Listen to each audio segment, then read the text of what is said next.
because of the structural works. The main structural work has been done, thank goodness, is the chimney, which you can see in one of our videos. This will wear two rooms, one entrance there and another entrance from the other side. I'll show you in a minute.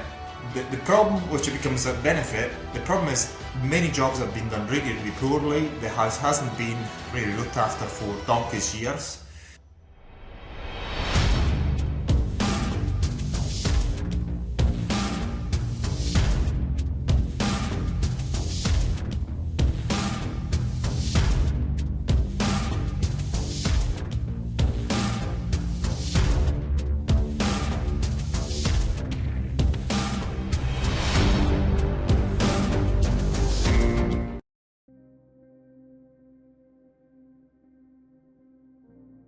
Now in this video what we're going to show you how we're going to close up this opening here. That's what we're going to show you in this video. We're going to close it with stud working, okay? I've got the timbers here, this should be enough, and prior to buying them what I've done is I inspected the wall to make sure to see what thickness we're talking about. There's a single brick. Also was a bit trembling and a bit nervous about what I would have found at the top, and I'm very happy to find an RSJ, so I just opened it because I wanted to make sure it's an RSJ, and it is indeed an RSJ. I've not inspected the house sitting on the two columns here. I'm assuming it is okay. You cannot see any really evidence of movement. So, but pretty much it's quite an easy job to do, and you're going to see how I do it. Here you can see the bricks. So I'm going to fix the timbers and the bricks, and I'm going to fix them here at the sides as well. I'm going to stud it up. And up there, since there's two pieces of timber at the size of the RSJ, then this is where I'm going to fix the timbers at the top. But it should be quite easy. I'm very, very happy that it is an RSJ. The problem I have with this house, so one of the problem, and is also one of the benefits of this house, the problem, which it becomes a benefit, the problem is many jobs have been done really, really poorly. The house hasn't been really looked after for donkey's years, and there's some structural works that are required to sort out this house. The major I've already done. This is why I picked it up at a very, very cheap price, because it was not even mortgageable. No bank would touch it because of the structural works. The main structural work has been done, thank goodness, is the chimney, which you can see in one of our videos.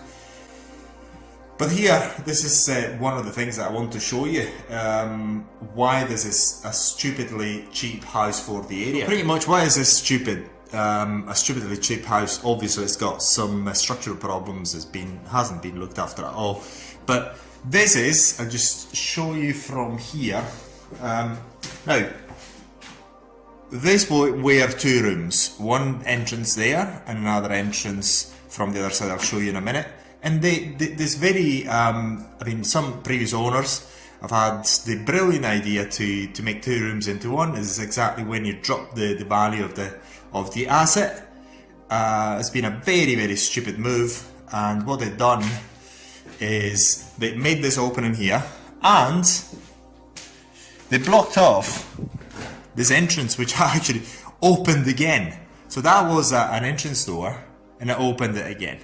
So it was just really blocked really well, I tell you.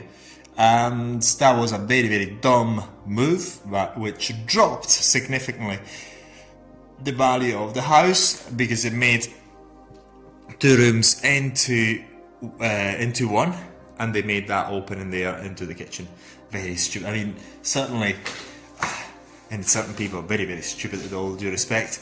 Look at this. I mean, look at this house. So I've got an entrance through here, and I've got an entrance through there. So what's the point? I mean, it's absolutely, utterly incredible.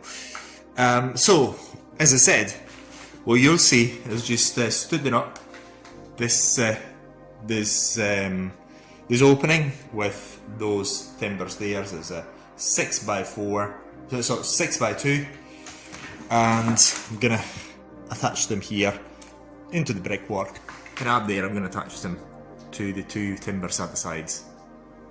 Also to point out, one of you'll see coming up in the videos, in one of the videos, so we've got a bit of movement here which made this frame to move. So this is out of plumb, it's actually in this direction. So you'll see here, look, they have made that notch there to stop seeing the gap. I think, I've got a suspicion that it's not a major movement that hasn't been picked up by the survey, but I certainly picked it up, and you can see the crack in there, so there may be some movement at that corner there. So I'm going to, and as I step in here, it seems as if the joists are not very stable. So what I'll do, at a certain point, I'll just make an opening there to inspect it, see what's going on, make sure everything is fine. If it's not fine, I'm just gonna work to sort it out, and then we're gonna change. Once that is sorted out, only that, then I'm gonna go and change the framing, because I want to see what is the structural issue. If it's an ongoing issue that needs to be resolved, or if it's already done, then I'm just going to strip this old frame and get a new one, which I actually I just purchased yesterday. So you see here on the other side, you see the signs of movement, but you can't see any movement. You cannot see any movement on this corner. There's not any evidence of movement on this wall here. You cannot see it. You can only see cracks through there. So I suspect something could be happening down there, but again, the best thing to do is just opening up this area for inspection, see what's going on. Obviously, I think I'm going to hack all that to understand what was going on, inspect it, see where the problem may be, if it's an ongoing problem or is a problem that just requires a new, the problem has been resolved already, so for some reason it only needs to get a new frame. Given that I know that, let's have just show you. Given that on this RSJ that you can see in the middle, there is butted on 2 pieces of timbers that run all the way across. What I'll do, I'll just when it comes to put that piece of timber is going to be wider than this gap here where there's nothing, and you can see the RSJ. So it's going to come up from here to here. So I don't need to hack off anything. So I'll do, when I butt it up, then I'll just screw it into the timber from the sides, so I do the minimal disruption of the structure, which is going to be absolutely beautiful. So one of my previous mistakes on refurbishment was the disruption I make for nothing. So let's look at this. Now, I made loads of disruption in the past through past refurbishments. So what I can do here as well, I don't really need to hack anything. Given that I know in the center there is the there is the brickwork. What I can do, and then at the sides, as you can see, there's the timber attached to it, which is 2 pieces of timber to make up to this big thickness here. What I can do, butt up the timber there. I can either so this is going out of focus. I can either get normal screws through the timber into the sides, or I can get the screws suitable for the brickwork into the brickwork, or both. So what I'm considering now is not even touching anything here, not even hacking it off. I know what's going on, so I can just start working, and I can use normal screws to get into the timbers there and fix it from the sides. That should do the job. And because also remember, this is not any structural work. I assume everything is very sound with the RSJ. I cannot see any sign of movement. I've just checked that up there is level. It's not particularly plumb, but that should be okay. So that's what very likely I'm going to be doing. That's going to save me loads of work hacking it off for nothing, and I can pretty much start banging it on.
So thank you for watching this video, and if you'd like to invest with us in this sort of projects, we'll give you 6 to 10% return on your money. So if you have cash and you want it to work hard for you, invest with us. Invest with Areton and Andreas Investments Limited in this type of projects. So we'll give you between 6 and 10% on your money. For more information, get in touch with us.